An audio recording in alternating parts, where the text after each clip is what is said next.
నువ్వు రా ఇక్కడికి, నువ్వు బాగుపడతావు, అన్ని ప్రతిదీ కూడా దేవుడు మాటలు చెప్పిందని నేను రక్షణ పొందానండి. నా భర్త రక్షణ పొందాడు, నా బిడ్డలో రక్షణకు లేదండి. ఇంకానే దేవుడిని అడుగుతున్నానండి ఎప్పటికప్పుడు.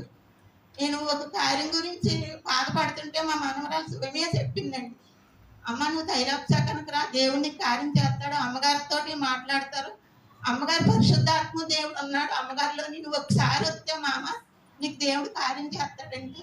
నేను ఆ బిడ్డ మాటిని నేను ఈ సన్నిధికి వచ్చానండి.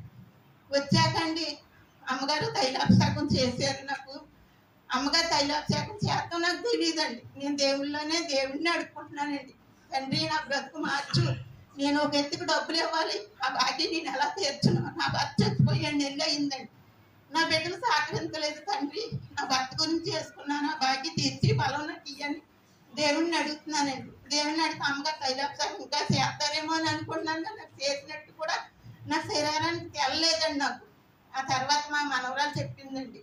అయితే అండి అమ్మగారు ప్రార్థన చేశారు, వెళ్ళానండి. ఆ డబ్బులకి ఫోన్ చేస్తుంటే, ఫోన్ ఎత్తుతుంటే భయం వేస్తుందండి. ఏంటంటే రోజు సమాధానం చెప్పలేకండి. కానీ దేవుడు చేసిన కార్యం ఏంటంటే అండి, ఆ ఎత్తి వచ్చిందండి, డబ్బులు చేస్తే ఎత్తలేదండి. దేవుడికి తండ్రి వందనాలు తండ్రి, హల్లెలూయా. డబ్బులన్న మాట ఎత్తలేదండి బాబు, అస్సలు అండి. వచ్చింది, చూసుకుంది, వెళ్ళిపోయింది అంతే అండి.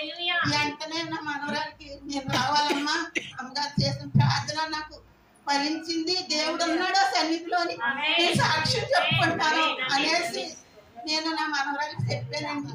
సాక్ష్యం చెప్పుకోవాలని వచ్చాను. మళ్ళీ ఒకసారి అమ్మగారు ఈ పేపర్లు ఇచ్చిందండి మా మనవరాలు, అక్కడ ఎవరికైనా పంచిపెట్టమ్మా అనేసి. నాకు దేవుడు చేసిన కార్యం ప్రతి బట్టికి చెప్తున్నానండి. నేనొస్తానమ్మా నన్ను తీసుకెళ్ళండి